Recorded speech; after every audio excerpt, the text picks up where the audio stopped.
श्री शिवाय नमस्तुभ्यम। हर हर महादेव, जय भोलेनाथ। प्रिय भक्तों, आप सभी का दिन शुभ और मंगलमय हो। आज शिव पुराण कथा का 15वां दिन है। हम सब जीवन में किसी न किसी सत्य की तलाश में हैं। सच्चा प्रेम, सच्चा संबंध, सच्चा उद्देश्य, पर उत्तर कहीं नहीं मिलता। पर जब भगवान शिव को सुनते हैं तो उत्तर मिलना शुरू हो जाता है, क्योंकि शिव जी केवल देव ही नहीं, वो उत्तर है, वही समाधान है। शिव पुराण की हर कथा हमारे प्रश्नों को धीरे धीरे खोलती है और आत्मा को भी सच्चाई दिखाती है जो शब्दों से परे होता है। तो आइए दोस्तों, आज की विशेष प्रार्थना के साथ सुनते हैं आज की कथा। सच्चिदानंद शिव, आप हमें सत्य देखने, समझने और स्वीकार करने की दृष्टि दीजिए। हमारी खोज आप तक पहुँचे और वही हमारा जीवन बन जाए। हर हर महादेव। श्री ब्रह्मा जी कहते हैं, हे नारद, तंत्र वशिष्ठ जी ने प्राचीन काल में राजा अनरण के द्वारा अपनी कन्या प्रज्ञा का पिपलाद के साथ विवाह करने की तथा धर्म के वरदान में पिपलाद के तरुण अवस्था के रूप गुण, सदा स्थिर रहने वाले यौवन, कुबेर यंत्र से भी बढ़कर धन, ऐश्वर्य, भक्ति, सिद्धि और समता प्राप्त करने तथा पद्म के स्तर, यौवन, सौभाग्य, संपत्ति और भर्ता के द्वारा परम गुणवान 10 पुत्रों को प्राप्त करने की कथा सुनाकर कहा, हे शैलेंद्र, तुम मेरे कथन के साथ तत्व को समझकर अपनी पुत्री पार्वती का हाथ महादेव जी के हाथ में दे दो और मैना सहित तुम्हारे मन में जो क्रोश है उसे त्याग दो। आज से 1 सप्ताह बीतने पर अत्यंत शुभ और दुर्लभ मुहूर्त आने वाला है। उस समय चंद्रमा लग्न स्वीकार होकर अपने पुत्र वधु बुध के साथ लग्न में ही स्थित रहेंगे। उनका रोहिणी नक्षत्र के साथ योग होगा। चंद्रमा और तारे शुद्ध होंगे। मार्गशीर्ष मास के अंतर्गत संपूर्ण दोषों से रहित सोमवार को, जबकि लग्न पर संपूर्ण शुभ ग्रहों की दृष्टि होगी, पाप ग्रहों की दृष्टि नहीं होगी और बृहस्पति ऐसे स्थान पर स्थित होंगे जहां वे उत्तम संतान और पति का सौभाग्य देने में समर्थ होंगे। ऐसे मुहूर्त में तुम अपनी कन्या मूल प्रकृति ईश्वर जगदम्बा पार्वती को जगत पिता भगवान शिव के हाथों में देकर कृतार्थ हो जाओ। ऐसा कहकर ज्ञान शिरोमणि मुनिवर वशिष्ठ नाना प्रकार की लीला करने वाले भगवान शिव का स्मरण करके मौन हो गए। वशिष्ठ जी की बात सुनकर शिव को और पत्नी सहित गिरिराज हिमालय बड़े विस्मित हुए और दूसरे पर्वतों से कहने लगे, गिरिराज, मेरु सहे गंधमादन, मंद्राचल, मैनाक और विंध्याचल आदि पर्वतेश्वरों, आप सभी लोग मेरी बातें सुने। वशिष्ठ जी ऐसी बात कह रहे हैं, अब मुझे क्या करना चाहिए, इस बात का विचार मुझे करना है। आप लोग अपने मन से सभी बातों का निर्णय करके जैसा ठीक समझे वैसा करें। हिमाचल की बात सुनकर शेमरू आदि पर्वत भली भांति निर्णय करने उनसे प्रसन्नतापूर्वक बोले, महाभाग, इस समय विचार करने से भला क्या लाभ। जैसा ऋषि लोग कहते हैं उसके अनुसार ही कार्य करना चाहिए। वास्तव में यह कन्या देवताओं का कार्य सिद्ध करने के लिए ही उत्पन्न हुई है। इसने शिव के लिए ही अवतार लिया है, इसलिए यह शिव को ही दे दी जानी चाहिए। यदि इसने रुद्रदेव की आराधना की है और रुद्र ने आकर इसके साथ वार्तालाप किया है तो इसका विवाह उन्हीं के साथ होना चाहिए। श्री ब्रह्मा जी कहते हैं, नारद, मेरु आदि पर्वती की यह बात सुनकर हिमाचल बड़े प्रसन्न हुए और गिरजा भी मन ही मन हंसने लगी। अरुंधति ने भी उनके अनेक कारण बताकर, नाना प्रकार की बातें सुनाकर और विभिन्न प्रकार के इतिहासों का वर्णन करके मैना देवी को समझाया। तब शैलपत्नी मेनका सबको समझ गई और प्रसन्नचित होकर उन्होंने मुनियों को, अरुंधति जी को और स्वयं हिमाचल को भी भोजन कराकर खुद भोजन किया। तदनंतर ज्ञानी गिरिश्रेष्ठ हिमाचल ने उन मुनियों की भली भांति सेवा की। उनका मन प्रसन्न और सारा भ्रम दूर हो गया था। उन्होंने हाथ जोड़कर प्रसन्नता पूर्वक उन महर्षियों से कहा, हे महाभाग सप्तऋषियों, आप लोग मेरी बात सुने। मेरा सारा संदेह दूर हो गया है। मैंने शिव पार्वती के चरित्र भी सुन लिए हैं। अब मेरा शरीर, मेरी पत्नी मैना, मेरे पुत्र पुत्री, रिद्धि सिद्धि तथा अन्य सारी वस्तुएं भगवान शिव की ही हैं, दूसरे किसी की नहीं। श्री ब्रह्मा जी कहते हैं, हे नारद, ऐसा कहकर हिमाचल ने अपनी पुत्री की ओर आदर पूर्वक देखा और उसे वस्त्राभूषण भूषणों से विभूषित करके ऋषियों की गोद में बिठा दिया। तत्पश्चात वे शैलराज पुनः प्रसन्न हो उन ऋषियों से बोले, हे भगवान, रुद्र का ही भाग है और इसे मैं उन्हीं को दूंगा, ऐसा मैंने निश्चय कर लिया है। ऋषि कहने लगे, गिरिराज, भगवान शंकर तो हमारे याचक हैं, तुम स्वयं उनके दाता हो, पार्वती देवी भिक्षा है, इससे उत्तम भला और क्या हो सकता है। हिमाचल, तुम समस्त पर्वतों के राजा सबसे श्रेष्ठ और धन्य हो, अतः तुम्हारे शिखरों की सामान्य गति है, तुम्हारे सभी शिखर सामान्य रूप से पवित्र और श्रेष्ठ हैं। ब्रह्मा जी कहते हैं, नारद, ऐसा कहकर निर्मल अंतकरण वाले उन मुनियों ने गिरिराज कुमारी पार्वती को हाथ से छूकर आशीर्वाद देते हुए कहा, शिवे, तुम भगवान शिव के लिए सुखदायिनी हो, तुम्हारा कल्याण होगा। जैसे शुक्ल पक्ष में चंद्रमा बरते हैं, उसी प्रकार तुम्हारे गुणों की वृद्धि हो। ऐसा कहकर सब मुनियों ने गिरिराज को प्रसन्नता पूर्वक फल फूल देकर विवाह के पक्के होने का दृढ़ विश्वास कर लिया। उस समय परम सती सुमुखी अरुंधति ने प्रसन्नता पूर्वक भगवान शिव के गुणों का बखान करके मैना को भी लुभा लिया। फिर गिरिराज हिमवान ने परम उत्तम मांगलिक लोकाचार का आश्रय लेकर हल्दी और कुमकुम से अपनी दाढ़ी मोक्ष का भी मार्जन किया। फिर चौथे दिन उत्तम लग्न का निश्चय करके परस्पर संतोष देवे सप्तऋषि भगवान शिव के पास चले गए। वहां जाकर शिव जी को नमस्कार और विधिवत स्तुतियों से उनका स्तुवन करके वे वशिष्ठ आदि सभी मुनि परमेश्वर शिव से इस प्रकार कहने लगे, हे देवादिदेव महादेव, हे परमेश्वर, हे महाप्रभु, आप प्रेम पूर्वक हमारी बात सुनिए। आपके इन सेवकों ने जो कार्य किया है उसे भी जान लीजिए। महेश्वर, हमने नाना प्रकार के सुंदर वचन और इतिहास सुनाकर गिरिराज और मैना को समझा दिया है। गिरिराज ने आपके लिए पार्वती का वाग्दान कर दिया है, अब इसमें कोई ना पुनकर नहीं है। अब आप अपने पार्षदों और देवताओं के साथ उनके यहाँ विवाह के लिए जाइए। महादेव, हे प्रभु, आप शीघ्र हिमाचल के घर पधारिए और वेदोक्त रीति के अनुसार पार्वती जी का अपने लिए पानी ग्रहण कीजिए। सप्तऋषियों का यह वचन सुनकर लोकाचार प्राण महेश्वर प्रसन्नचित होकर हंसते हुए इस प्रकार कहने लगे, महाभाग सप्तऋषियों, विवाह को तो मैंने ना कभी देखा है ना सुना ही है। तुम लोगों ने पहले जैसा देखा हो उसी के अनुसार विवाह का विशेष विधि का वर्णन करो। महेश्वर के उस लौकिक शुभ वचन को सुनकर वे ऋषिगण हंसते हुए देवादिदेव भगवान सदाशिव से इस प्रकार बोले, प्रभु, आप पहले तो भगवान विष्णु को विशेषस्त उनके पार्षदों सहित शीघ्र बुलवा लीजिए। फिर पुत्रों सहित ब्रह्मा जी को, देवराज इंद्र को, समस्त ऋषियों को, यक्ष, गंधर्व, किन्नर, सिद्ध, विद्याधर और अप्सराओं को प्रसन्नतापूर्वक आमंत्रित कीजिए। इनको और अन्य सभी लोगों को यहाँ अपना सादर बुलावा दीजिए।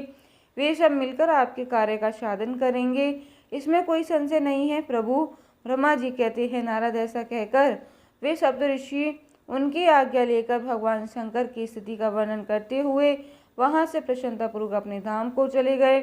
श्री नारद जी ने पूछा, हे तात, हे महाप्राग, प्रभु, आप कृपा पूर्वक यह बताइए कि सप्तऋषियों के चले जाने पर हिमाचल ने फिर क्या किया।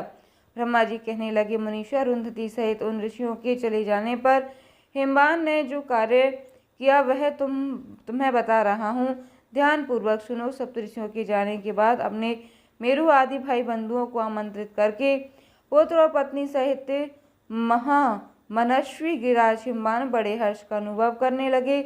उसके बाद ऋषियों की आज्ञा के अनुसार हिमवान ने अपने पुरोहित गर्ग जी से बड़ी प्रसन्नता के साथ लग्न पत्रिका लिखवाई। उस पत्रिका में उन्होंने भगवान शिव के पास भेजा। पर्वतराज के बहुत से आत्मी प्रसन्न मन से नाना प्रकार की सामग्रियां लेकर वहां गए।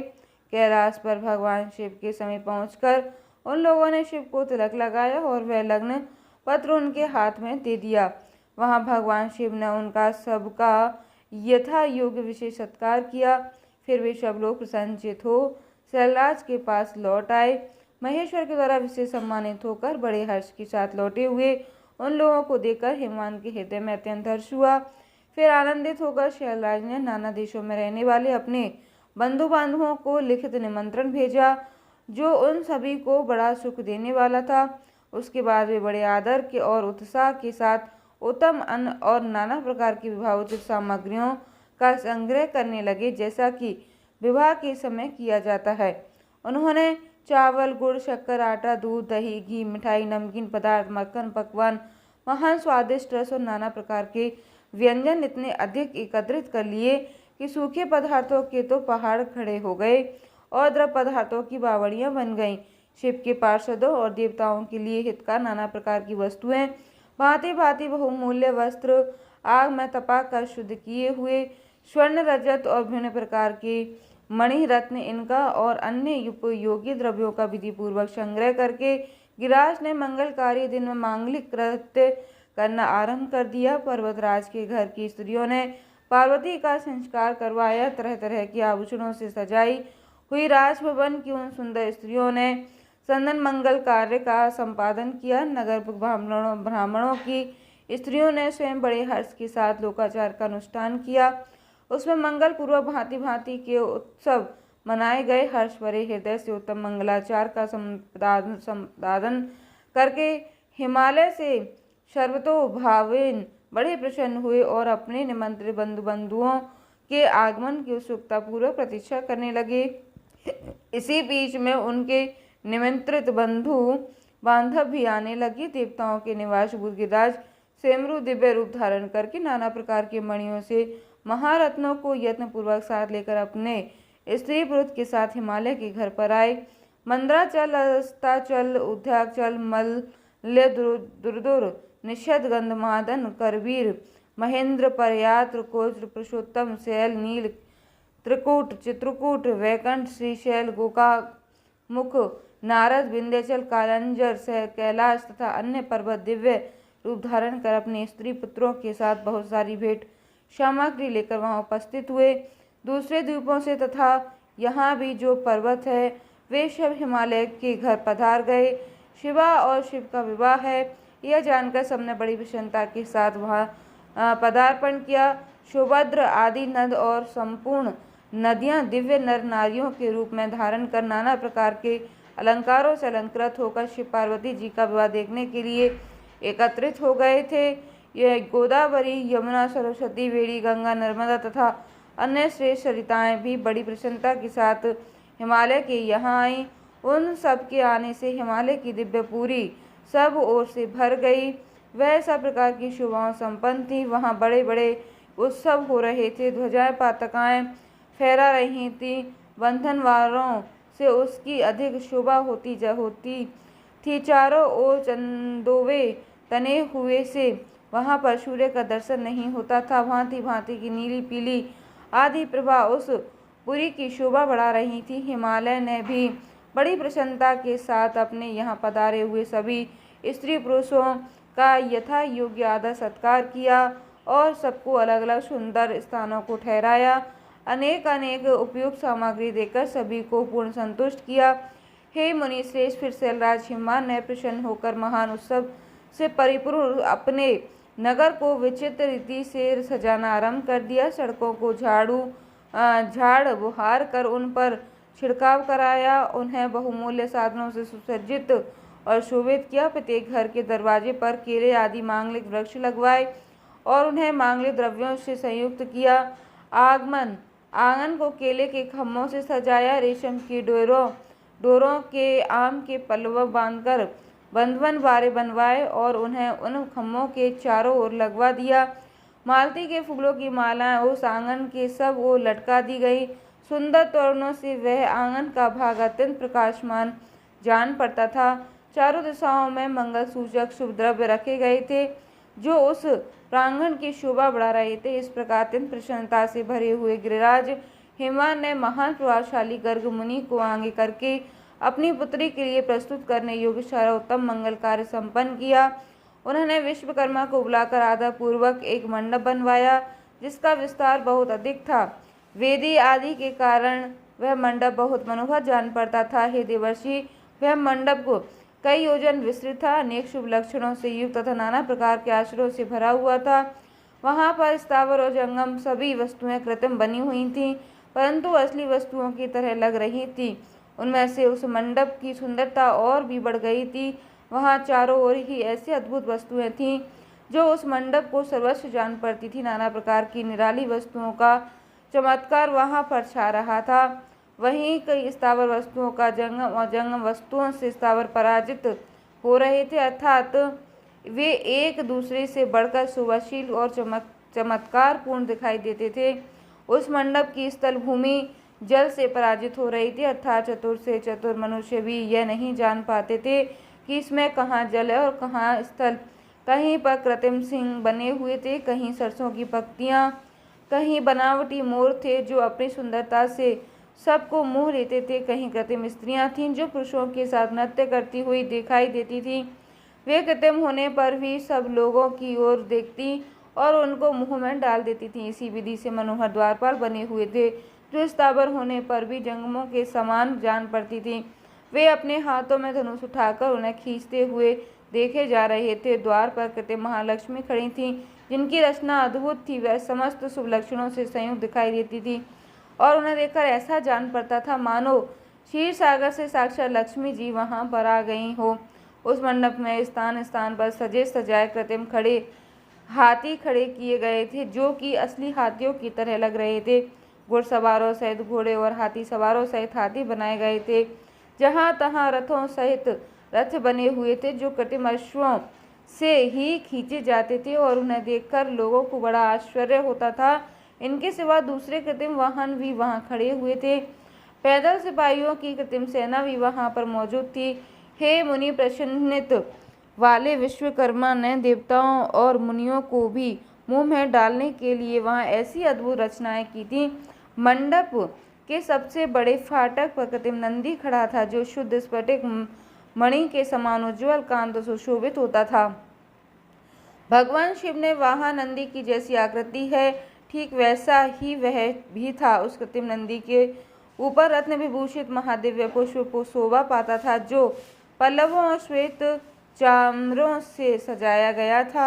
उसके वाम पार्श्व में 2 कृत्रिम हाथी खड़े थे, जिनका रंग विशुद्ध केसर के समान था। वे 4 दांतों वाले बनवाए गए थे और 60 वर्ष के पाठों के समान दिखते थे और वे एक दूसरे के परस्पर इन्हें करते दिखाई दे रहे थे। उनमें बड़ी चमक थी। इस प्रकार सूर्य के समान अत्यंत प्रकाशमान 2 दिव्य अश्व भी विश्वकर्मा जी ने बनाए थे, जो चमक से अलंकृत और दिव्य आभूषणों से विभूषित थे। शेष रथ में आभूषणों से संपन्न कवचधारी लोकपाल तथा संपूर्ण देवता वहां विश्वकर्मा द्वारा रचे गए थे, जो ठीक उन्हीं लोकपालों और देवताओं से मिलते जुलते थे। इसी तरह भृगु आदि समस्त तपोधन ऋषि, अनन्याय उपदेवता और सिद्ध भी उनके द्वार वहां पर निर्मित किए गए थे। गरुड़ आदि समस्त पार्षदों से युक्त भगवान विष्णु का कृत्रिम विग्रह भी विश्वकर्मा ने बनवाया था, जिसका स्वरूप साक्षात श्री हरि के समान ही आश्चर्यजनक था। नारद उसी प्रकार पुत्रों, वेदों और सिद्धों से घिरे हुए मुझ ब्रह्मा की भी प्रतिमा वहां पर बनाई गई थी, जो मेरे समान ही वैदिक सूक्तों का पाठ कर रही थी। ऐरावत हाथी पर चढ़े हुए देवराज इंद्र भी वहां दल बल के साथ खड़े थे। वे भी कृत्रिम ही बनाए गए थे और परिपूर्ण चंद्रमा के समान प्रकाशित होते थे। देवर्षि बहुत कहने से क्या लाभ है, हिमाचल के प्रेरित हुए विश्वकर्मा ने वहां शीघ्र ही संपूर्ण समाज के कृत्रिम विग्रहों का निर्माण कर लिया था। इस प्रकार उन्होंने दिव्य मंडप की रचना की थी। वह मंडप अनेक आश्चर्य से युक्त, महान तथा देवताओं को भी मोह लेने वाला था। फिर राज हिमान की आज्ञा से परम बुद्धिमान विश्वकर्मा ने देवता आदि के निवास के लिए उनके कृत्रिम लोकों का भी यत्न पूर्वक निर्माण किया। उन्हीं लोकों में उन्होंने उन देवताओं के लिए अत्यंत तेजस्वी, परम अद्भुत और सुखदायक बड़े बड़े दिव्य मंचों अर्थात सिंहासनों की भी रचना की थी। इसी तरह उन्होंने मुझ शंभु ब्रह्मा के निवास के लिए भी क्षण भर में ही अद्भुत सत्यलोक की रचना कर डाली, जो उत्तम दीप्त और उद्दीप्त हो रहा था। साथ ही भगवान विष्णु के लिए भी क्षण भर में ही दूसरे दिव्य बैकुंठ धाम का निर्माण कर डाला, जो परम उज्ज्वल तथा नाना प्रकार के अस्त्रों से परिपूर्ण था। इसी प्रकार विश्वकर्मा देवराज इंद्र के लिए भी दिव्य, अद्भुत, उत्तम और समस्त ऐश्वर्य से संपन्न ग्रह की रचना की। अन्य लोकपालों के लिए भी उन्होंने प्रसन्नता पूर्वक बड़े सुंदर, दिव्य, अद्भुत और बड़े बड़े भवन बनाए। फिर क्रमश समस्त देवताओं के लिए उन्होंने क्रमश विचित्र ग्रहों का निर्माण किया। परम बुद्धिमान विश्वकर्मा को भगवान शंकर का महान वर प्राप्त था, इसलिए उन्होंने शिव जी के संतोष के लिए क्षण भर में ही उन सब वस्तुओं की रचना कर डाली, फिर उसी प्रकार शंकर जी के लिए भी उन्होंने एक शोभाशाली ग्रह का निर्माण किया जो शिव जी के चिन्ह से युक्त था। शिवलोकवर्ती दिव्य भवन के समान ही अनुपम था। श्रेष्ठ देवताओं ने इसकी भूरी भरी प्रशंसा की थी। वह परम उज्ज्वल महान प्रभा पंच से उद्दीशित उत्तम और अद्भुत था। विश्वकर्मा ने भगवान शिव की प्रसन्नता के लिए वहाँ ऐसी अद्भुत रचना की थी जो परम उज्ज्वल होने के साथ ही साक्षात महादेव को भी आश्चर्य में डालने वाली थी। इस प्रकार यह सारा लौकिक व्यवहार करके हिमाचल बड़ी प्रसन्नता के साथ भगवान शंभु से शुभ गमन की प्रतीक्षा करने लगे। देवर्षि हिमालय का यह सारा आनंददायक वृतांत मैंने तुमसे कह सुनाया है, अब और क्या सुनना चाहते हो? देवर्षि नारद कहने लगे, विष्णु शिष्य महाप्राग तात हे विधाता, आपको नमस्कार है। कृपा निधि, आपके मुँह से यह अद्भुत कथा मुझे सुनने को मिली है। अब मैं भगवान चंद्रमौली के परम मंगल में तथा समस्त पाप राशि के विनाशक वैवाहिक चरित्र को सुनना चाहता हूँ। मंगल पत्र का पारक महादेव जी ने क्या किया, परमात्मा शंकर की यह दिव्य कथा भी मुझे सुनाइए। तो श्री ब्रह्मा जी कहने लगे, बेटा तुम बड़े बुद्धिमान हो, भगवान शंकर के उत्तम यश को सुनो। मंगल पत्रिका पाकर भगवान शंकर ने जो कुछ किया वह बताता है। भगवान शिव उस मंगल पत्रिका को प्रसन्नता पूर्वक हाथ में लेकर हृदय में बड़े हर्ष का अनुभव करते हुए हंसने लगे। फिर उन भगवान ने उसे लाने वाला सम्मान किया, फिर उसे बांधकर विधि पूर्वक स्वीकार कर लिया। इसके बाद हिमाचल के यहाँ आए हुए लोगों को बड़े आदर सम्मान के साथ उन्होंने विदा किया। फिर उन्होंने उन मुनियों से कहा, आप लोगों ने मेरे शुभ कार्य का भली भांति संपादन किया है, अब मैंने विवाह स्वीकार कर लिया, अतः आप सभी को मेरे विवाह में जरूर आना है। भगवान शंकर के ऐसे वचन सुनकर वे ऋषि बड़े प्रसन्न हुए और उन्हें प्रणाम कर उनकी परिक्रमा करके अपने परम सौभाग्य की सराहना करते हुए अपने धाम को चले गए। मैनो मुने तंदतर महालीला करने वाले देवर्षि भगवान शंभु ने लोकाचार का सहारा लेकर तत्काल ही तुम्हारा स्मरण किया और तुम ही नारायण नारायण कहते हुए अपनी वाणी बजाते हुए वह तत्काल ही आ गए।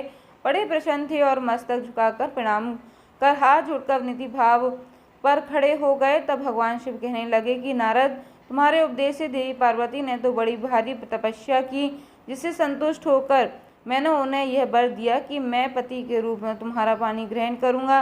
पार्वती की भक्ति देखकर मैं उनके वश में हो गया हूँ, इसलिए उनके साथ मैं विवाह करूंगा। सप्त ऋषियों ने लग्न का साधन और शोधन कर दिया है, इसलिए आज से ठीक 7वें दिन मेरा विवाह होगा। उस अवसर पर लौकिक रीति का आश्रय लेकर मैं महान उत्सव करूंगा। हे मुनि, तुम विष्णु आदि सभी देवताओं, मुनियों और सिद्धों को तथा अन्य सभी लोगों को मेरी ओर से निमंत्रित करो। सब लोग मेरे शासन की गुरुता और समझ कर प्रसन्नता उत्साह के साथ सभी प्रकार के सज धज कर स्त्री पुरुष को साथ लेकर यहाँ आए। श्री ब्रह्मा जी कहते हैं, हे मुनि, भगवान शंकर की इस आज्ञा को श्रद्धार्य करके तुमने शीघ्र ही शर्वत्र जाकर उन सभी को तुरंत ही निमंत्रण दे दिया। फिर शंभु के पास आकर उनकी आज्ञा के अनुसार तुम वहीं ठहर गए। भगवान शिव भी उन सब देवताओं के आगमन की उत्कंठा पूर्वक प्रतीक्षा करते हुए अपने गणों के साथ वहीं रहे। उनके सभी गण संपूर्ण दिशाओं में नाचते हुए वहां बड़ा भारी उत्सव मना रहे थे। इसी बीच में भगवान विष्णु सुंदर वेश धारण किए अपनी पत्नी और दल के साथ शीघ्र ही कैलाश पर्वत पर आए और भक्ति भाव से भगवान शिव को प्रणाम करके उनकी आज्ञा पाकर प्रसन्नता पूर्वक उत्तम स्थान पर ठहर गए। इस प्रकार अपने गणों के साथ स्वतंत्रता पूर्वक शीघ्र ही कैलाश गया और भगवान शंभु को प्रणाम करके अपने शिव को सहित सानंद वहां ठहरा। तंत्र इंद्र आदि लोकपाल और उनकी स्त्रियां आवश्यक सामान के साथ खूब सज धज कर वहां आई। वे सब के सब उत्सव मना रहे थे। फिर मुनि, नाग, सिद्ध, उपदेवता और अन्य लोग भी निमंत्रित होकर उत्सव मनाते हुए वहां आ गए। उस समय महेश्वर ने वहां आए हुए सभी देवता आदि का पृथक पृथक सहज स्वागत सत्कार किया। फिर तो कैलाश पर्वत पर बड़ा अद्भुत और महान उत्सव होने लगा। देवांगनाओं ने उस अवसर पर यथा योग्य नृत्य आदि किया। विष्णु आदि जो देवता भगवान शंभु को वैवाहिक यात्रा संपन्न कराने के लिए समय वहां आए हुए थे, वे सब यथा स्थान ठहर गए। भगवान शिव की आज्ञा पाकर सब लोग उनके प्रत्येक कार्य को अपना ही कार्य समझकर नियंत्रित रूप से करने लगे और इसे शिव की सेवा मानने लगे। उस समय सातों मातृकाएं वहां बड़ी प्रसन्नता के साथ शिव के यथा योग्य आभूषण पहनाने लगी। हे मुनिश्रेष्ठ, परमेश्वर भगवान शिव का जो स्वाभाविक वेश था वही उनकी इच्छा से उनके लिए आभूषण की सामग्री बन गया। उस समय चंद्रमा स्वयं उनके मुकुट के स्थान पर जा विराजे। उनका जो सुंदर ललाटवर्ती तीसरा नेत्र था वही शुभ तिलक बन गया। मुनि कानों में आभूषणों के रूप में दो सर्प बताए गए हैं, वे नाना प्रकार के रत्नों से युक्त दो कुंडल बन गए। अनन्य अंगों में स्थित सर्प उन लोगों अंगों की अति रमणीय नाना रत्न रक्तमय आभूषण हो गए। उनके शरीर में जो भस्म लगा था वही चंदन आदि का अंगराग बन गया और उनके जो गज चर्मा आदि परिधान थे वे सुंदर दिव्य दुकुल बन गए। इस प्रकार उनका रूप इतना सुंदर हो गया कि उसका वर्णन कर पाना ही कठिन था। वे साक्षात ईश्वर तो थे ही, उन्होंने पूरा ऐश्वर्य प्राप्त कर लिया। फिर समस्त देवता, यक्ष, दानव, नाग, पक्षी, अप्सरा, महर्षि गण मिलकर भगवान शिव के पास गए और महान उत्सव मनाते हुए प्रसन्नता पूर्वक उनसे इस प्रकार बोले, हे महादेव, हे महेश्वर, अब आप महादेवी गिरिजा को ब्याह लाने के लिए हम लोगों के साथ चलिए हम पर कृपा कीजिए प्रभु। फिर विज्ञान से प्रसन्न हृदय वाले भगवान विष्णु ने भगवान शंकर को भक्ति भाव से प्रणाम करके उपयुक्त प्रस्ताव के अनुरूप ही बात कही। भगवान विष्णु कहने लगे, हे शरणागत वत्सल देवादिदेव, हे महादेव, हे प्रभु, आप अपने भक्त जनों का कार्य सिद्ध करने वाले हैं, अतः मेरा एक निवेदन है, सुनिए। कल्याणकारी शंभु, आप गृह स्त्रोत विधि के अनुसार गिरिराज कुमारी पार्वती देवी के साथ अपने विवाह का कार्य कराइए। हे हर, आपके द्वारा विवाह की विधि का संपादन होने पर वही लोक में सर्वत्र विख्यात हो जाएंगी। अतः हे नाथ, आप कुल धर्म के अनुसार प्रेम पूर्वक मंडप स्थापन और नांदी मुख श्राद्ध कराइए और अपने लोक में अपने यश का विस्तार कीजिए। श्री ब्रह्मा जी कहते हैं, नारद भगवान विष्णु के ऐसा कहने पर लोकाचार्य परायण परमेश्वर शंभु ने विधि पूर्वक सारे कार्य किए। उन्होंने सारा अभ्युदिक कार्य कराने के लिए मुझको ही अधिकार दे रखा था, अतः वहाँ मुनियों के साथ लेकर मैंने आदर और प्रसन्नता के साथ वे सब कार्य संपन्न कराए। और सुनो नारद, उस समय कश्यप, अत्रि, वशिष्ठ, गौतम, भागुरी, गुरु, गंडव, बृहस्पति, शक्ति, जमदग्नि, पराशर, मार्कंडे, शिला, पाक, अरुणापाल, अकृत, श्रम, अगस्त, शवन, गर्ग, शिला, दधीच, अकृत, वर्ण, पिप्लाद, कुशिक, कौश तथा शिष्यों सहित व्यास, यह बहुत से ऋषि जो भगवान शिव के पास आए थे, मेरी प्रेरणा से विधि पूर्वक वहाँ अभ्युदय कर्म कराने लगे। वे सब के सब वेदों के पारंगत विद्वान थे, इसलिए वेदोक्त विधि से वैवाहिक मंगलाचार करके ऋग्वेद, यजुर्वेद और सामवेद वे विविध उत्तम सूतकों द्वारा महेश्वर की रक्षा करने लगे। उन सब ऋषियों ने बड़ी प्रसन्नता के साथ बहुत से मंगल कार्य कराए। मेरी और शंभु की प्रेरणा से उन्होंने विघ्नों की शांति के लिए प्रीतिपूर्वक ग्रहों का और समस्त मंडलवर्ती देवताओं का पूजन किया। वह सब लौकिक वैदिक कर्म यथोचित रीति से कराकर भगवान शिव बहुत संतुष्ट हुए और उन्होंने प्रसन्नता पूर्वक ब्राह्मणों को प्रणाम किया। फिर वे सर्वेश्वर महादेव देवताओं और ब्राह्मणों को आगे करके उस गिरिश्रेष्ठ कैलाश से हर्ष पूर्वक बाहर निकले। कैलाश से बाहर जाकर देवताओं और ब्राह्मणों के साथ भगवान शंभु, जो नाना प्रकार की लीलाएं करने वाले हैं, सानंद खड़े हो गए। उस समय वहां महेश्वर के संतोष के लिए देवता आदि ने मिलकर बहुत बड़ा उत्सव मनाया। वहां बाजे बजने लगे, नाच गाने होने लगा। इसके बाद अब महादेव अपनी बारात लेकर हिमालयपुरी की ओर प्रस्थान कर रहे हैं। श्री ब्रह्मा जी कहते हैं, हे मुनि, फिर भगवान शंभु ने नंदी आदि सभी गणों को अपने साथ हिमाचलपुरी को चलने की प्रसन्नता पूर्वक आज्ञा देते हुए कहा, मेरे प्रिय पार्षद गणों, तुम लोग थोड़े से गणों को यहाँ रखकर शेष सभी लोग मेरे साथ बड़े उत्साह से और आनंद से युक्त होकर गिरिराज हिमवान के नगर को चलो। फिर भगवान की आज्ञा पाकर गणेश्वर, शंख, कर्ण और कैकराक्ष, विकृत, विशाख, पारिजात, व्रत, विकृतांत, नंदन, दुदुम्त, कपाल, कालाकुंड, पर्वतक, महाकाल, अग्नि, अग्निक, दनावह, सनहा, अम्होग, कोकिल, मेघमनु, कालकेतु, वृषभ, शैत, षण्मुख, लोकांतक और भानुक प्रथम तथा वीरभद्र अपने असंख्य कोटि कोटि गणों और भूतों के साथ लेकर चल दिए। नंदी आदि गणराज असंख्य गणों से घिरे चले और क्षेत्रपाल और भैरव भी कोटि कोटि गणों को अपने साथ लेकर उत्सव मनाते हुए बड़े प्रेम और उत्साह के साथ भगवान शिव की बारात के साथ चल दिए। सिर पर जटा का मुकुट धारण किए हुए थे। उन सभी के मस्तक पर चंद्रमा और गले में नील चिन्ह थे और वे सब के सब त्रिनेत्रधारी थे।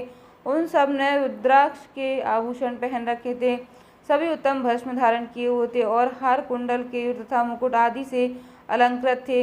इस प्रकार देवताओं तथा दूसरे गणों को अपने साथ लेकर भगवान शंकर विवाह के लिए हिमान के नगर की ओर चल दिए। चंडी देवी रुद्रदेव की बहन बनकर खूब उत्सव मनाती हुई बड़ी प्रसन्नता के साथ वहां पहुंची। वे शत्रुओं का अत्यंत भय देने वाली थी। उन्होंने सांपों का आभूषण अपने को विभूषित कर रखा था। उनका वाहन प्रेत था। वे उसी पर आरूढ़ होकर अपने मस्तक पर एक सोने का भरा हुआ कलश लेकर चल रही थी। वह कलश महान प्रभाव पुंज से प्रकाशित हो रहा था। हे मुनि, वहां करोड़ों दिव्य भूत गण शोभा पा रहे थे, जिनका रूप विकराल था। उनके रंग रूप भी अनेक प्रकार के थे। उस समय डमरू की डमडम से, भैरियों गड़गड़ाहट से और शंखों के गंभीर नाद से तीनों लोग गूंज उठे थे। दुदुभियों की ध्वनि से महान कोलाहल हो रहा था। वह जगत का मंगल करता हुआ अमंगल का नाश करता हुआ देवता लोग शिवगणों के पीछे होकर बड़ी उत्सुकता के साथ बारात का अनुसरण कर रहे थे। संपूर्ण शेद और लोकापाल आदि देवता भी साथ साथ थे। देव मंडली के बीच में गरुड़ के आसन पर बैठकर लक्ष्मीपति भगवान विष्णु चल रहे थे।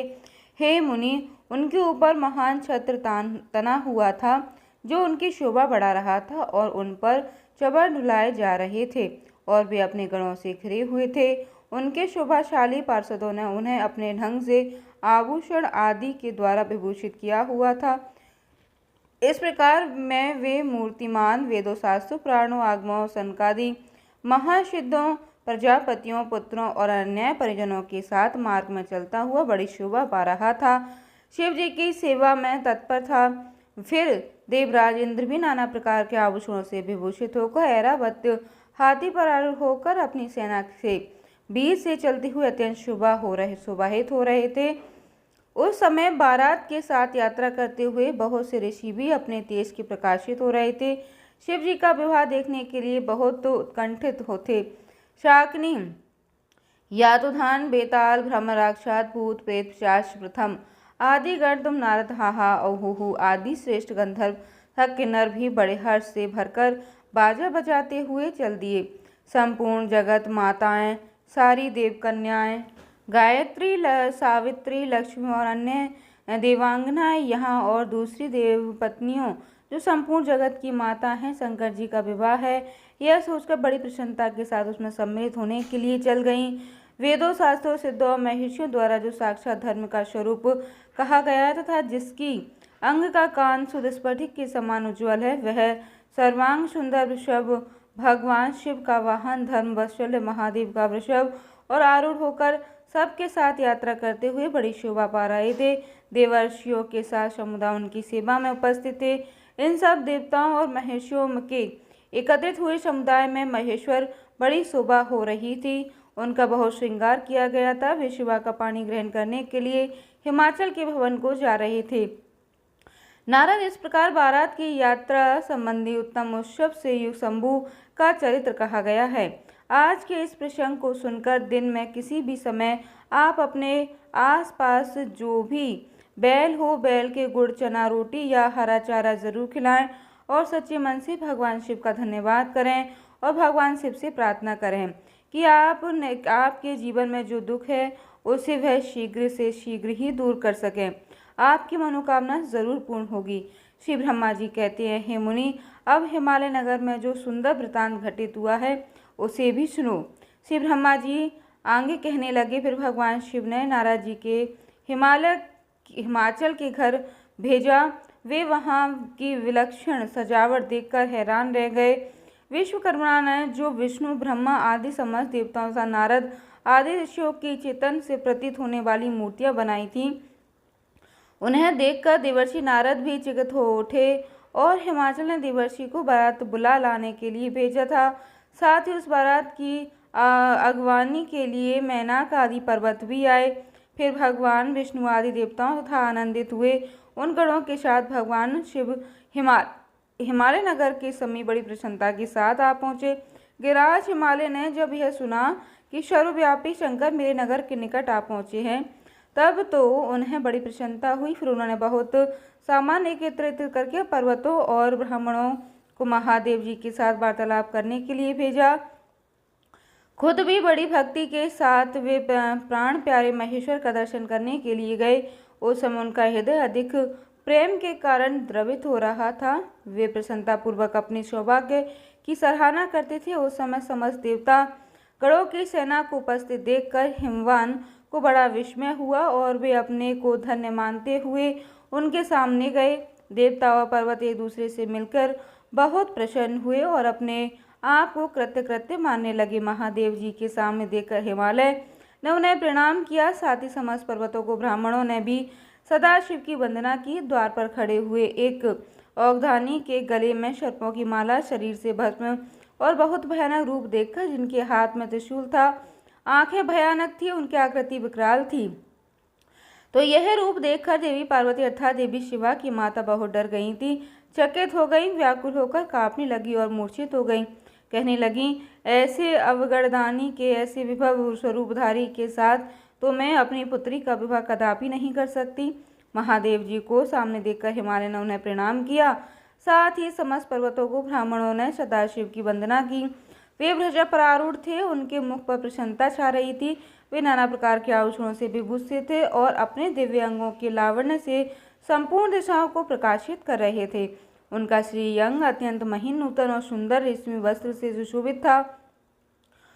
उनके मस्तक का मुकुट उत्तम रत्नों से जटित होने के कारण बड़ी शोभा पा रहा था। वे अपनी पावन प्रभा का प्रसार करते हुए मंद मंद मुस्कुरा रहे थे। उनका प्रत्येक अंग भूषण बने हुए सर्पों से युक्त था और उनकी अंग कांत बड़ी ही अद्भुत दिखाई दे रही थी। दिव्य कांत से संपन्न उन महेश्वर की सुरेश्वर गढ़ हाथ में चवर लेकर सेवा कर रहे थे। उनके बाएं भाग में भगवान विष्णु थे और दाहिने भाग में अर्थात ब्रह्मा जी थे।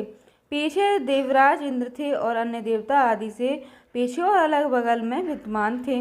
नाना प्रकार के देवता आदि उन लोग कल्याणकारी भगवान शंकर की स्तुति करते जाते थे।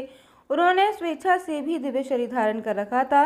वास्तव में वे साक्षात परब्रह्मा परमात्मा, सभी के ईश्वर उपासकों को मनोवांछित कर देने वाले, कल्याण में गुणों से युक्त, प्राकृत गुणों से रहित, भक्तों के अधीन रहने वाले, सब पर कृपा करने वाले, प्रकृति और पुरुष से भी विलक्षण तथा सच्चिदानंद स्वरूप हैं। उनके दर्शन के बाद हेमवान ने भगवान शिव के वाम भाग में अच्युत ही श्री हरि का दर्शन किया, जो नाना प्रकार के आभूषणों से विभूषित होकर विंतानंदन गरुड़ की पीठ पर विराजमान थे। मुनि भगवान के दाहिने भाग में उन्होंने 4 मुखों से युक्त, महाशोभाशाली तथा परिवार से संयुक्त मुझ ब्रह्मा को देखकर मेरी भी स्तुति की। भगवान शिव के सदा ही अत्यंत प्रिय इन दोनों देवर्षियों का दर्शन करके परिवार सहित गिरिराज ने आदरपूर्वक प्रणाम किया। इस प्रकार भगवान शिव के पीछे तथा अगल बगल में खड़े हुए दीप्तमान देवता आदि को भी देखकर गिरिराज ने उन सबके सामने मस्तक झुकाया। फिर शिव जी की आज्ञा से आगे होकर हेमवान अपने नगर को गए। उनके हाथ महादेव जी, भगवान विष्णु तथा शंभु ब्रह्मा जी, मुनियों और देवताओं से शीघ्रता पूर्वक चलने लगे। हे मुनि, जब अवसर पर मैना के मन में भगवान शिव के दर्शन करने की इच्छा हुई, इसलिए उन्होंने तुम्हें बुलाया। उसमें भगवान शिव ने प्रेरित होकर उनका हार्दिक अभिप्राय पूर्ण करने की इच्छा से तुम वहां गए। मैना तुम्हें प्रणाम करके इस प्रकार कहने लगी, हे मुनि, गिरिजा के होने वाले पति को पहले मैं देखूंगी। शिव का कैसा रूप है, जिसके लिए मेरी बेटी ने ऐसा उत्कृष्ट तपस्या की है। तात उस समय भगवान शिव भी मैना के भीतर के अहंकार को जानकर श्री विष्णु और मुझसे अद्भुत लीला करते हुए इस प्रकार बोले। शिव कहने लगे, हे तात, आप दोनों मेरी आज्ञा से देवताओं सहित अलग अलग होकर गिरिराज के द्वार पर चलिए, हम पीछे से आएंगे।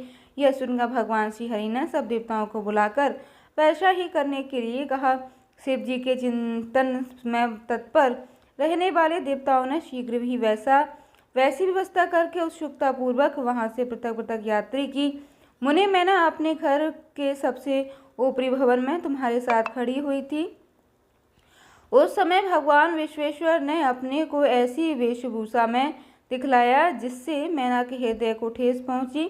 सबसे पहले बारात में विद्वानों पर विराजित खूब सजे धजे बाजे गाजे के साथ पताकाएं फहराते हुए वसु आदि गंधर्व आए, फिर मणिग्रीव आदि यक्ष, फिर क्रम से यमराज, नरती, वरुण, वायु, कुबेर, ईशान, देवराज, इंद्र, चंद्रमा, सूर्य, भृगु आदि मनुष्वर, तब ब्रह्मा आए। अब यह सब उत्तरोत्तर एक एक से एक विशेष सुंदर शोभायमान रूप गुण से संपन्न थे। इनमें से प्रत्येक दल के स्वामी को देखकर मैं ना पूछती थी, क्या यही शिव है? नारद जी कहते हैं, यह तो शिव के सेवक हैं।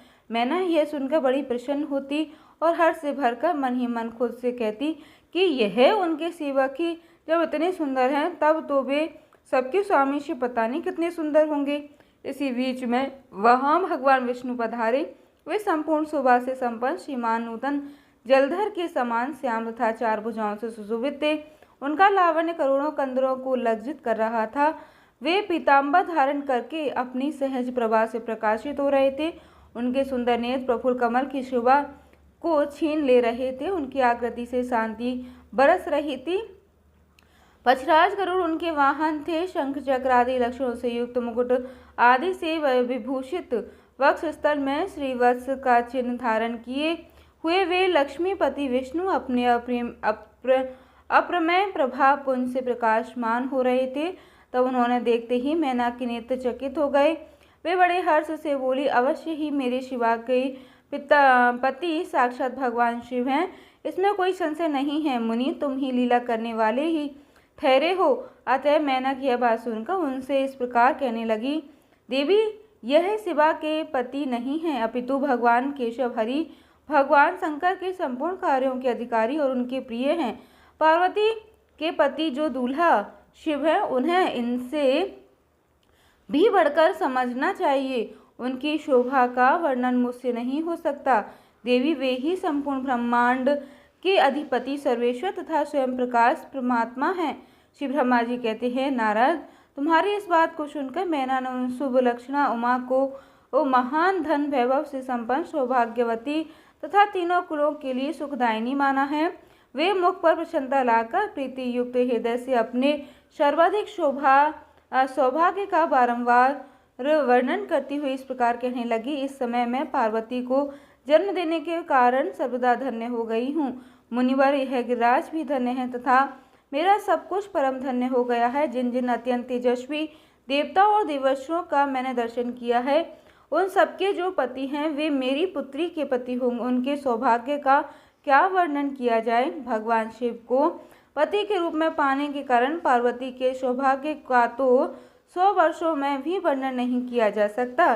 श्री ब्रह्मा जी कहते हैं, नारद, मैना प्रेम पूर्वक हृदय से जैसे ही उपयुक्त बात कही, तभी अद्भुत लीला करने वाले भगवान वो सामने आ गए। तात उनके सभी गण अद्भुत तथा मैना के अहंकार को चूर्ण करने वाले थे, क्योंकि उस समय मैना अपने अहंकार में भरी हुई रुद्र के स्वरूप के बारे में चिंतन कर रही थी। और यह बात एकदम सत्य है कि भोलेनाथ अपने भक्तों के मन में अहंकार को कभी स्वीकार नहीं कर सकते। जिस भक्त के मन में अहंकार है वह कभी भोलेनाथ का भक्त हो ही नहीं सकता। तब भगवान शिव अपने आप को माया से निर्लिप्त और निर्विकार दिखाते हुए वहां आए। मुनि, उन्हें आया जानकर तुमने मैना को शिवा के पति का दर्शन कराते हुए उनसे इस प्रकार कहा, सुंदरी, देखो, साक्षात भगवान शंकर हैं, जिनकी प्राप्ति के लिए शिवा ने वन में बड़ी भारी तपस्या की है। नारायण नारायण।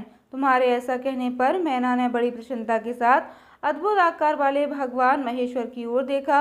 वो स्वयं तो अद्भुत थे ही, उनके अनुचर भी बहुत बड़े अद्भुत थे। इतने में ही रुद्रदेव की परम अद्भुत सेना भी वहां आ जा पहुंची, जो कि भूत प्रेत आदि से संयुक्त तथा नाना गणों से संपन्न थी। उनमें से कितने ही बड़म्बर का रूप धारण करके आए थे, कितने ही पताका की मरम्मर ध्वनि से समान शब्द कर रहे थे।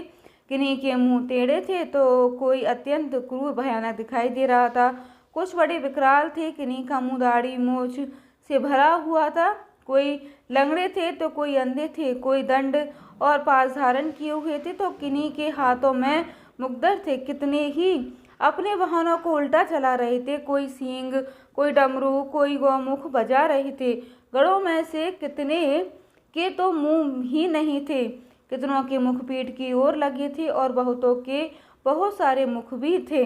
इस तरह कोई बिना हाथ के, कोई किन्हीं के तो हाथ भी उल्टे लगे हुए थे, कितनों के तो बहुत सारे हाथ थे, कितने ही नेत्रहीन, और किन्हीं के बहुत सारे नेत्र है, कितनों के थे ही नहीं, और किन्हीं के बहुत खराब थे, किन्हीं के कान नहीं थे, किसी के बहुत सारे कान नहीं थे। इस तरह से गण नाना प्रकार की वेशभूषा धारण किए हुए थे, तात वे विकृत आकार वाले अनेक प्रबल गण बड़े वीर और भयंकर थे, उनकी कोई संख्या नहीं थी। मुने, तुमने अंगुली द्वारा रुद्र गणों को दिखाते हुए मैना से कहा, वरना तुम पहले भगवान हर के शिवकों को देखो, फिर उनका भी दर्शन कर लेना। उन असंख्य भूत प्रेत आदि गणों को देखा मैना तत्काल भय से व्याकुल हो गई। उन्हीं के बीच में भगवान शंकर भी थे, जो निर्गुण होते हुए परम गुणवान थे, जो वृषभ पर सवार थे। उनके 5 मुख थे और प्रत्येक मुख में थे 3-3 नेत्र। उनके सारे अंगों में विभूति लगी हुई थी, जो उनके लिए भूषण का काम देती थी। मस्तक पर जटाजूट और चंद्रमा का मुकुट, 10 हाथ और उनमें से एक में कपाल लिए हुए, शरीर पर बागंबर का दुपट्टा और हाथ में पिनाक और त्रिशूल, आंखें भयानक, आकृति विकराल और हाथी की खाल का वस्त्र। यह सब देखकर शिवा की माता बहुत डर गई, चकित हो गई, व्याकुल होकर कांपने लगी और उनकी बुद्धि चकरा गई। उस अवस्था में तात तुमने अंगुली को दिखाते हुए उनसे इस प्रकार कहा, देवी सामने देख रही हो ना, यही है भगवान शिव। तुम्हारी यह बात सुनकर मैना दुख से भर गई और हवा के झोंके खाकर गिरी हुई लता के समान तुरंत धरती पर गिर पड़ी। यह कैसा विकृत दृश्य है, मैं दुराग्रह में पड़कर ठगी गई। ऐसा कहकर मैना उसी क्षण मूर्छित हो गई। फिर सखियों ने जब नाना प्रकार के उपाय करके उनकी समुची सेवा तब की, कहीं जाकर गिरिराज प्रिय मैना धीरे धीरे होश में आई। श्री ब्रह्मा जी कहते हैं, नारद, जब हिमाचल प्रिय सती मैना को चेत हुआ तब वे अत्यंत शुद्ध होकर विलाप और तिरस्कार करने लगी। पहले तो उन्होंने अपने पुत्रों की निंदा की, इसके बाद वे तुम्हें और अपनी पुत्री को दुर्वचन सुनाने लगी। मैना कहने लगी, मैंने पहले तो तुमने यह कहा कि शिव का वरण करेगी, पीछे मेरे पति हिमवान का कर्तव्य बताकर उन्हें आराधना पूजा में लगाया, परंतु इसका यथार्थ फल क्या देखा गया, विपरीत ही अनर्थकारी दुर्बुद्धि। देवर्षि, तुमने मुझे अधम नारी को हर तरह से ठग लिया। फिर मेरी बेटी ने ऐसा तप किया जो मुनियों के लिए भी बड़ा कठिन था। उसकी उस तपस्या का यह फल मिला जो देखने वालों को भी दुख में डालता है। हाय, मैं क्या करूं, कहाँ जाऊं, कौन मेरे दुख को दूर करेगा। मेरा कुल आदि नष्ट हो गया, मेरे जीवन का भी नाश हो गया। कहाँ गए वे दिव्य ऋषि, पाऊं तो मैं उनकी दाढ़ी मूछ नोच लूं। वशिष्ठ की वह तपविनी पत्नी भी बड़ी दूरता है, वह स्वयं इस विवाह के लिए अगवा बनकर आई थी। ना जाने किन किन के अपराध से इस समय मेरा सब कुछ लुट गया। ऐसा कहकर मैना अपनी पुत्री शिवा की ओर देखकर उन्हें भी कटु वचन सुनाने लगी। कहने लगी, अरे दुष्ट लड़की, तूने यह कौन सा कर्म कर डाला जो मेरे लिए इतना दुखदायक सिद्ध हुआ है। तुझ दुष्ट ने स्वयं ही सोना देकर कांच खरीदा है, चंदन छोड़कर अपने अंगों में कीचड़ का ढेर पोत लिया। हाय हाय, हंस को उड़ाकर तूने पिंजरे में कोवा पाल लिया, गंगा जल को दूर फेंककर कुएं का जल पी लिया, प्रकाश पानी की इच्छा से सूर्य को छोड़कर प्रयास पूर्वक तूने जुगनू को पकड़ लिया। पुत्री, चावल छोड़कर भूसी खा ली तूने, घी फेंककर मोम के तेल का आदर पूर्वक भोग लगाया, सिंह का आश्चर्य छोड़कर सियार का सेवन किया, ब्रह्मा विद्या छोड़कर कुत्सित गाथा का सेवन किया। बेटी, तूने तो घर में रखी हुई यश की मंगल में विभूति को दूर हटाकर चिता की अमंगल में राख अपने पल्ले से बांध ली, क्योंकि समस्त श्रेष्ठ देवताओं और विष्णु आदि परमेश्वरों को छोड़कर अपनी कुबुद्धि के कारण शिव को पाने के लिए ऐसा तप किया। तुझको, तेरी बुद्धि को, तेरे रूप को और तेरे चरित्र को भी बारंबार धिक्कार है। तुझे तपस्या का उपदेश देने वाले नारद को और तेरी सहायता करने वाले दोनों सखियों को भी धिक्कार है। पुत्री, हम दोनों माता पिता को भी धिक्कार है जिन्होंने तुझे जन्म दिया। नारद, तुम्हारी बुद्धि को भी धिक्कार है। सुबुद्धि देने वाले उन सप्त ऋषियों को भी धिक्कार है। तुम्हारी कुल को धिक्कार है, तुम्हारी क्रिया दक्षता को भी धिक्कार है, और तुमने जो कुछ किया उस सब को धिक्कार है। तुमने तो मेरा घर ही जला दिया, यह तो मेरा मरण ही है। यह पर्वतों के राजा आज मेरे निकट न आए, सप्त ऋषि लोग स्वयं मुझे अपना मुंह न दिखाएं। इन सब ने मिलकर क्या साधा मेरी कुल का नाश करा दिया। हाय, मैं बांस क्यों नहीं हो गई, मेरा गर्भ गल क्यों नहीं गया, अथवा मेरी पुत्री मर क्यों ना गई, अथवा राक्षस आदि ने भी आकाश में ले जाकर इसे खा क्यों नहीं डाला। अब आप सभी खुद ही आंखें बंद कर माता मैना के क्रोध का अंदाजा लगाइए कि इस समय माता मैना कितनी क्रोधित हो रही हैं कि खुद अपनी पुत्री से इस प्रकार कहने लगी, पार्वती, आज मैं तेरा सिर काट डालूंगी, परंतु इस शरीर के टुकड़े लेकर भी मैं क्या करूंगी। हाय हाय, तुझे छोड़कर मैं कहाँ चली जाऊं, मेरा तो जीवन ही नष्ट हो गया। श्री ब्रह्मा जी कहते हैं, नारद, यह कहकर मैना मूर्छित होकर पृथ्वी पर गिर पड़ी। शोक रोष आदि से व्याकुल होने के कारण वे अपने पति के समीप नहीं गईं। देवर्षि उस समय सब देवता क्रमश उनके निकट गए। सबसे पहले मैं पहुंचा। मुनि श्रेष्ठ मुझे देखकर तुम स्वयं मैना से बोले। तब नारद ने कहा, यानी कि तुमने कहा, पतिव्रते, तुम्हें पता नहीं है, वास्तव में भगवान शिव का रूप बड़ा ही सुंदर है। उन्होंने तो लीला ऐसा रूप धारण कर लिया है, नारायण नारायण, यह प्रभु का यथार्थ रूप ही है। मैना, इसलिए तुम क्रोध छोड़कर स्वस्थ हो जाओ, हट छोड़कर विवाह का कार्य करो और अपनी शिवा का हाथ शिव के हाथों में दे दो। तुम्हारी यह बात सुनकर देवर्षि मैना तुमसे कहने लगी, देवर्षि, यहाँ से चले जाओ, उठो, यहाँ से अभी चले जाओ, तुम दुष्टों और अधर्मों के शिरोमणि हो। मैना के ऐसा कहने पर मेरे हाथ साथ इंद्र आदि सभी देवता और दपाल क्रमश आकर इस प्रकार कहने लगे, पितरों की कन्या, मैंने तुम्हें हमारे वचनों से प्रसन्नता पूर्वक सुनो। यह शिव निश्चय ही हम सबको उत्कृष्ट देवता हैं और सभी को तुम उत्तम सुख देने वाले हो। आपकी पुत्री को अत्यंत दुस्सह तप को देखकर इन भक्त वत्सल प्रभु ने कृपा पूर्वक उन्हें दर्शन और श्रेष्ठ वर दिया था। यह सुनकर मैना ने देवताओं से बारंबार अत्यंत विलाप करके कहा, शिव का रूप बड़ा भयंकर है, मैं अपनी पुत्री उन्हें नहीं दे सकती। आप सब देवता प्रपंच करके क्यों मेरी इस कन्या के उत्कृष्ट रूप को व्यर्थ करने के लिए तैयार हैं। मुनीश्वर, उनके ऐसा कहने पर वशिष्ठ आदि सप्तऋषियों ने फिर से वहां आकर यह बात कही, पितरों की कन्या तथा हे गिरिराज की रानी, हम लोग तुम्हारा कार्य सिद्ध करने के लिए यहाँ पर आए हैं।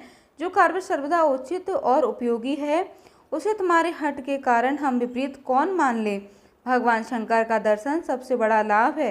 वे दान पात्र होकर स्वयं तुम्हारे घर पधारे हैं।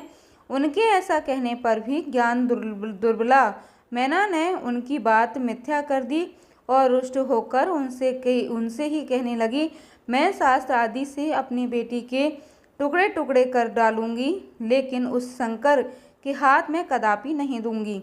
तब सब लोग इसी क्षण मेरी नज़रों से दूर हट जाओ, किसी को मेरे पास नहीं आना चाहिए।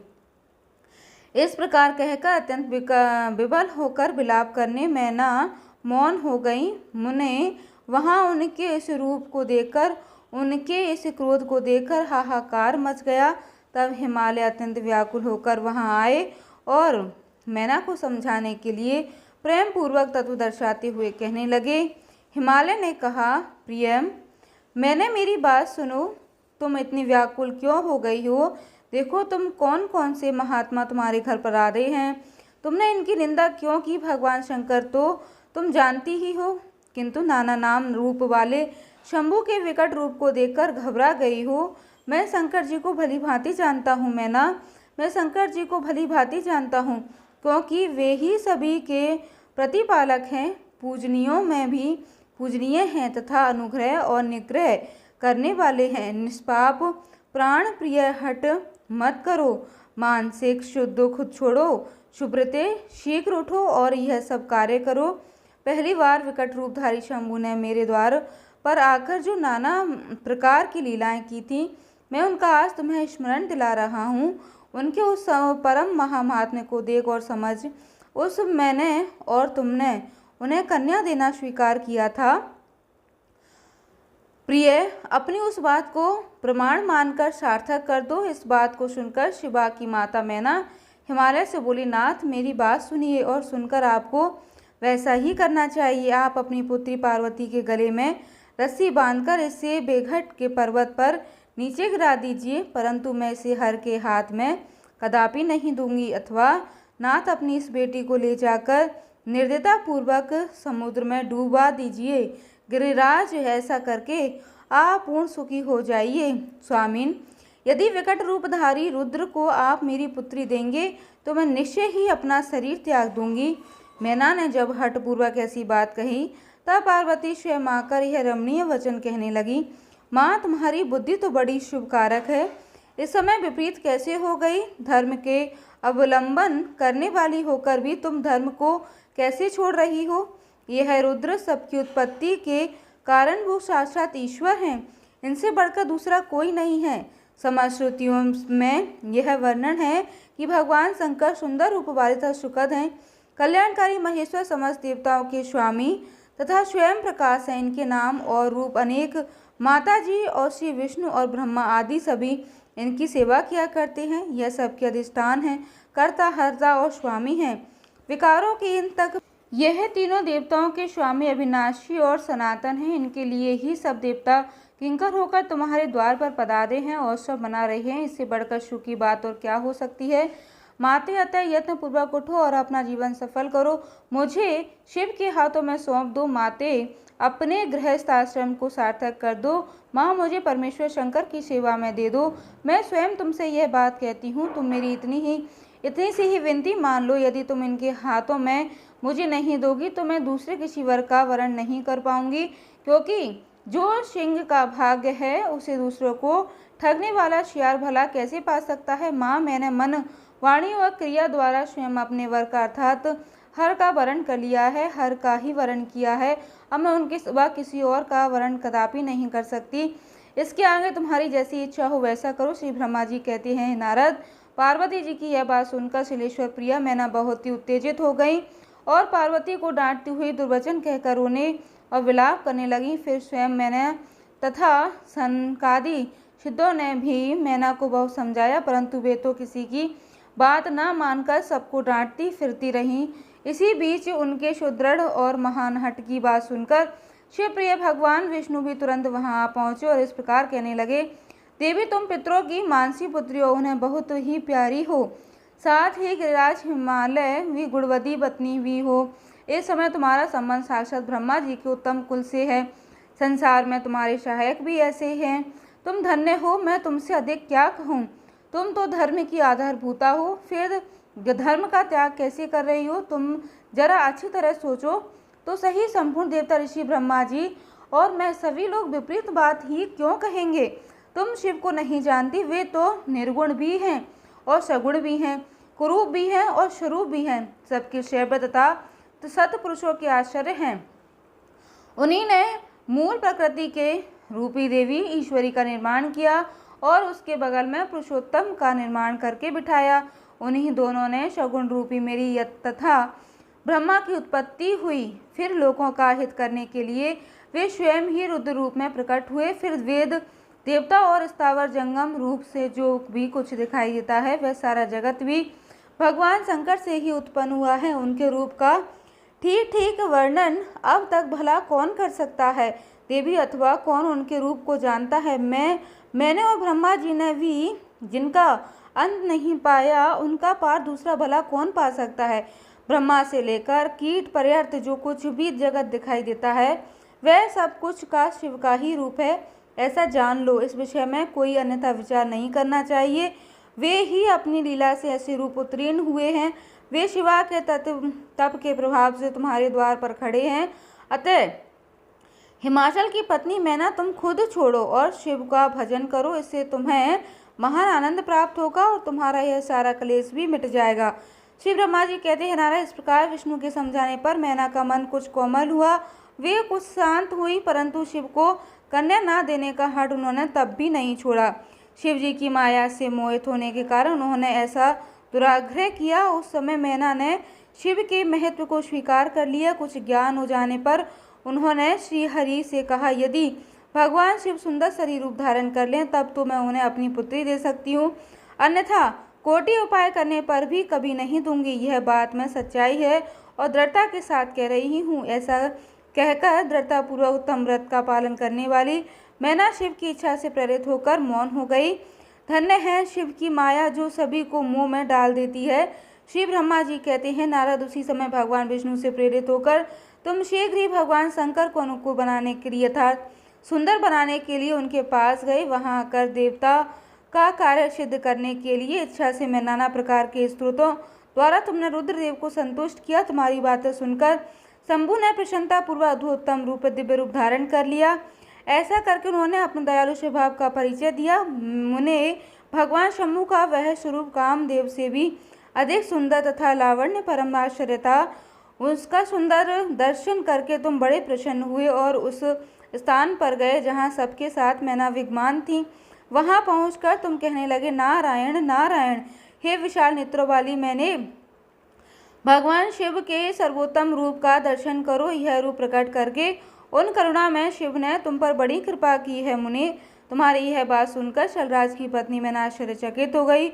उन्होंने शिव के परमानंददायक रूप का दर्शन किया जो करोड़ों सूर्य के समान तेजस्वी, सर्वांग सुंदर, विचित्र वस्त्रधारी तथा नाना प्रकार के आभूषणों से विभूषित था।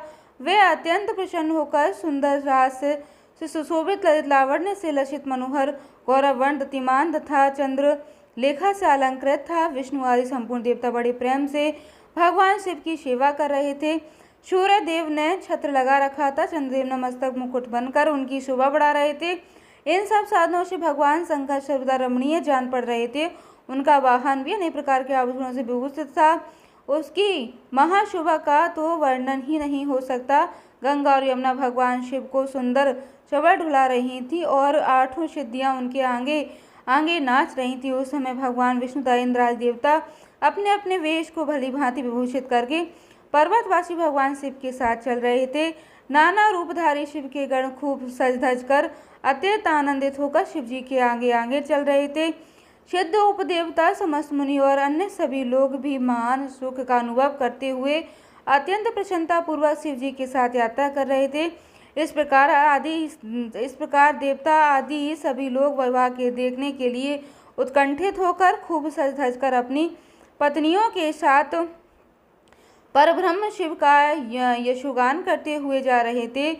विश्वासु आदि गंधर्व अप्सराओं के साथ ले होकर शंकर जी के उत्तम यश का गान करते हुए उनके आगे आगे चल रहे थे। हे मुनिश्रेष्ठ, महेश्वर के सलराज के द्वारा पधारते समय उस समय वहाँ नाना प्रकार का महान उत्सव हो रहा था।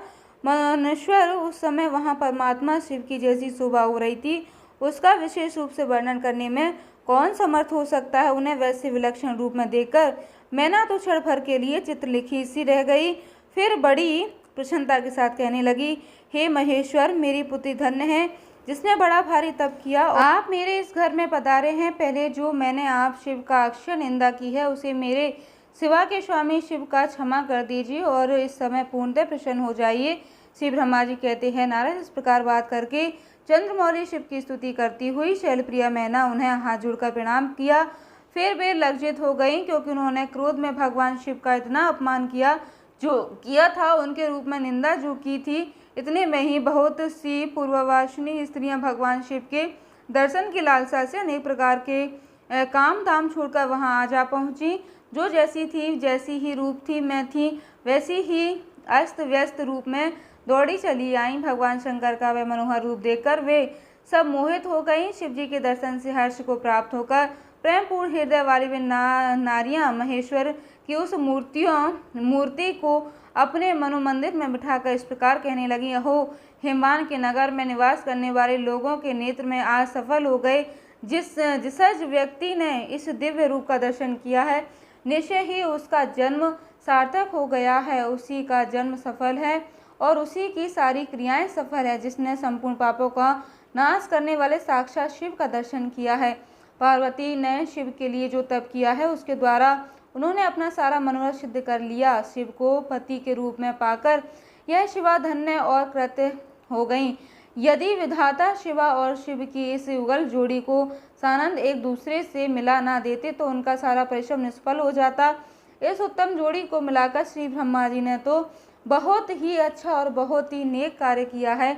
इससे तो सभी के सभी कार्य सार्थक हो गए। तपस्या के बिना मनुष्यों के लिए शंभु का दर्शन तो दुर्लभ है। भगवान शंकर के दर्शन मात्र से ही सब लोग कृतार्थ हो गए। जो जो सर्वेश्वर गिरजापति शंकर का दर्शन करते वे सारे पुरुष श्रेष्ठ हैं और हम सारी स्त्रियां भी धन्य हैं। श्री ब्रह्मा जी कहते हैं, नारद ऐसी बात कहकर उन स्त्रियों ने चंदन और अक्षत से शिव का पूजन किया और बड़े आदर से उनके ऊपर खील और वर्षा की। वे सब स्त्रियां मैना के साथ उत्सुक होकर खड़ी रहीं और मैना तथा गिरिराज की भूरी भाग्य के सराहना करती रहीं। मुने से स्त्रियों के मुख में वैसी शुभ बातें सुनकर विष्णु आदि सभी देवताओं के साथ भगवान शिव को बड़ा हर्ष हुआ। श्री ब्रह्मा जी कहते हैं, हे नारद, फिर भगवान शिव प्रसन्नचित होकर अपने गणों समस्त देवताओं तथा अन्य लोगों के साथ कौतूहल पूर्वक गिरिराज हिमवान के धाम में गई। हिमाचल की श्रेष्ठ पत्नी मैना भी उन स्त्रियों के साथ घर के भीतर गई और शंभु की आरती उतारने के लिए हाथ में दीपकों से सजी हुई थाली लेकर सभी स्त्रियों, पत्नियों और अन्य स्त्रियों के साथ आदर पूर्वक द्वार पर आई। वहां आकर मैना ने संपूर्ण देवताओं से सेवित गिरिजापति महेश्वर शंकर जी को उनके द्वार पर उपस्थित थे बड़े प्रेम से देखा। उनकी अंग कांत मनोहर चंपा के समान लग रही थी। उनके एक मुख और 3 नेत्र थे। प्रसन्न मुखार बिंद पर मंद मुस्कान की छटा छा रही थी। वे रत्न और स्वर्ण आदि से विभूषित थे। गले में मालती की माला पहने हुए थे। सुंदर रत्न में मुकुट धारण करने से उनका मुखमंडल उज्ज्वल प्रभा से उद्भूषित हो रहा था। कंठ में हार आदि सुंदर आभरण शोभा दे रहे थे। सुंदर कड़े और बाजुब उनकी भुजाओं को विभूषित कर रहे थे। अग्नि में समान निर्मल अनुभव अत्यंत सूक्ष्म मनोहर विचित्र और बहुमूल्य युगल वस्त्र से उनकी बड़ी शोभा हो रही थी। चंदन अगर कस्तूरी और तथा मनोहर कुमकुम के अंगराग से उनके अंग विभूषित थे। उन्होंने हाथ में रत्न में दर्पण ले रखा था और उनके दोनों नेत्र काजल से सुशोभित थे। उन्होंने अपनी प्रभा से सबको आच्छादित कर लिया था और वे अत्यंत मनोहर जान पड़ते थे। अत्यंत तरुण, परम सुंदर और आवरण विभूषित अंगों से सुशोभित थे। कामनियों को अत्यंत कामनीय प्रतीत हो रही थी। उनमें व्यग्रता का भाव था। उनका मुखारबिंद कोटि चंद्रमा से भी अधिक प्रकाशमान था। उनके श्री अंगों की छवि कोटि काम देवों से भी अधिक मनोहारिणी थी। वे अपनी सभी अंगों में परम सुंदर लग रहे थे। ऐसे सुंदर रूप वाले उत्कृष्ट देवता भगवान शिव को जमाता रूप में अपने सामने खड़ा हुआ देख मैना की सारी शोक चिंता क्षण भर में दूर हो गई। वे परमानंद सिंधु में निमग्न हो गए और अपने भाग्य की गिरिराज हिमवान और वे उनके समस्त कुल की भरी भूरी प्रशंसा करने लगे। उन्होंने अपने को कृतार्थ माना और वे बारंबार हर्ष का अनुभव करने लगी। सती मैना का मुख प्रसन्नता से खिल उठा था। वे अपने दामाद की शुभा का आनंद अवलोकन करती हुई उनकी आरती उतारने लगी। गिरजा की कही हुई बात को बारंबार याद करके मैना को बड़ा विस्मय हो रहा था। वे हर्षित फूल मुखारबिंद से युक्त मन ही मन ऐसा कहने लगी कि पार्वती ने मुझसे पहले जैसा बताया था उससे भी अधिक सौंदर्य मैं इन परमेश्वर शिव के अंगों में देख रही हूँ। हे महेश्वर का मनोहर लावण्य इस समय अवर्णीय है। ऐसा सोचकर आश्चर्यचकित हुई मैना अपने घर के भीतर आई। वहां आई हुई युवतियों ने भी वर को मनोहर रूप की भरी भूरी प्रशंसा की। वे कहने लगे, गिरिराज नंदिनी शिवा धन्य है। कुछ कन्या कहने लगी, दुर्गा तो साक्षात भगवती है। कुछ दूसरी कन्या महारानी मैना इस प्रकार कहने लगी, देवी तो हमने तो कभी ऐसा वर नहीं देखा और ना कभी ध्यान में कभी ऐसे वर को अवलोकन किया है। इन्हें पाकर तो गिरिजा धन्य हो गई। भगवान शंकर का वह रूप देखकर समस्त देवता हर्ष से खिल उठे। श्रेष्ठ गंधर्व उनका यशगान गाने लगे और अप्सराएं नृत्य करने लगी। बाजा बजाने वाले लोग मधुर ध्वनि से अनेक प्रकार की कला दिखाते हुए आदर पूर्वक भांति भांति के बाजे बजा रहे थे। हिमाचल ने भी आनंदित होकर द्वारोचित मंगलाचार किया। समस्त नारियों के साथ मैना ने भी महान उत्सव मनाते हुए वर का परीक्षण किया। फिर वे प्रसन्नतापूर्वक घर में चली गईं। इसके बाद भगवान शिव अपने गणों और देवताओं के साथ अपने को दिए गए स्थान पर अर्थात जनवासी में चले गए। इसी बीच गिरिराज की अतः स्त्रियां दुर्गा के साथ लेकर कुलदेवी की पूजा के लिए बाहर निकली। वहां देवताओं ने जिनकी पलकें कभी नहीं गिरती थी बड़ी प्रसन्नता के साथ देवी पार्वती को देखा। उनकी अंग कांत नील अंजन के समान थी। वे अपने मनोहर अंगों से भी विभूषित हो रही थी। उनका कटाक्ष केवल भगवान त्रिलोचन पर ही आदरपूर्वक पड़ रहा था। दूसरे किसी पुरुष की ओर उनके नेत्र नहीं जा रहे थे। उनका प्रसन्न मुख मंद मुस्कान सुशोभित हो रहा था और वे कटाक्षपूर्ण दृष्टि से देखती थीं और बड़ी मनोहारिणी जान पड़ रही थीं। उनके केसों की चोटी बड़ी ही सुंदर थी।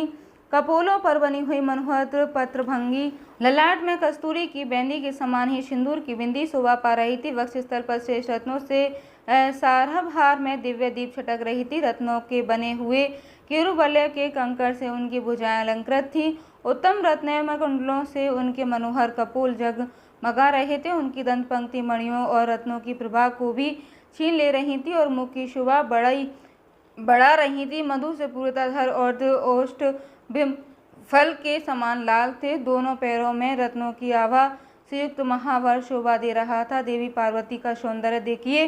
उन्होंने अपने एक हाथ में रत्न जड़े दर्पण ले रखा था और दूसरे हाथ में क्रीड़ा कमल से शोभित था। उनके अंगों में चंदन, अगर, कस्तूरी और कुमकुम का अंगराग लगा हुआ था। पैरों में पायजेब बज रहे थे और वे अपने लाल तलुओं के कारण बड़ी शोभा पा रही थी। समस्त देवता आदि ने जगत की आदि कारण भूता जगत जननी पार्वती देवी को देखकर भक्ति भाव से मस्तक झुका। मैना सहित उन्हें प्रणाम किया। त्रिलोचन शिव ने बड़ी प्रसन्नता के साथ कनखियों ने उन्हें देखा और उनमें क्षति की आकृति देखकर अपनी विरह वेदना को त्याग दिया। शिवा पर आंखें गड़ाकर भगवान से वो समय मानो सब कुछ भूल गए। उनके सारे अंगों में रोमांच हो गया। वे हर्ष का अनुभव करते हुए गौरी की ओर देखने लगे और गौरी की आंखों में समा गई। कृपया आप इस वृतांत का, इस वर्णन को अपनी आंखें बंद आंखों से जरूर देखिएगा। कथा सुनने में आनंद तभी आता है जब आंखें बंद कर किसी की कथा को सुना जाए और उसका सारा दृश्य अपनी मन की आंखों से देखा जाए। तो देखिए, भगवान शिव अपने होने वाली पत्नी के उनके रूप का लावण्य का दर्शन कर रहे हैं और मन ही मन बड़े प्रसन्न हो रहे हैं। कनखियों से दोनों होने वाले वर वधू एक दूसरे को देख रहे हैं। जैसा आमतौर पर कहते हैं, इधर कालीपुरी से बाहर जाकर अंबिका देवी की पूजा करने के बाद ब्राह्मण पत्नियों के साथ पुनः अपने पिता के रमणी भवन में वापस लौट आईं। भगवान शंकर भी मुझ ब्रह्मा, विष्णु और देवताओं के साथ हिमाचल के बताए हुए अपने नित्य स्थान पर बड़ी प्रसन्नता के साथ गए। वहां के राज के द्वारा नाना प्रकार की सुंदर समृद्धियों से सम्मानित हुए। वे सब लोग सुखपूर्वक ठहर गए और भगवान शिव की सेवा करने लगे। जय भोलेनाथ, हर हर महादेव, जय भोलेनाथ। धन्यवाद दोस्तों, जय माता दी। इससे आगे की कथा आप अगले अध्याय में ज़रूर सुनिएगा।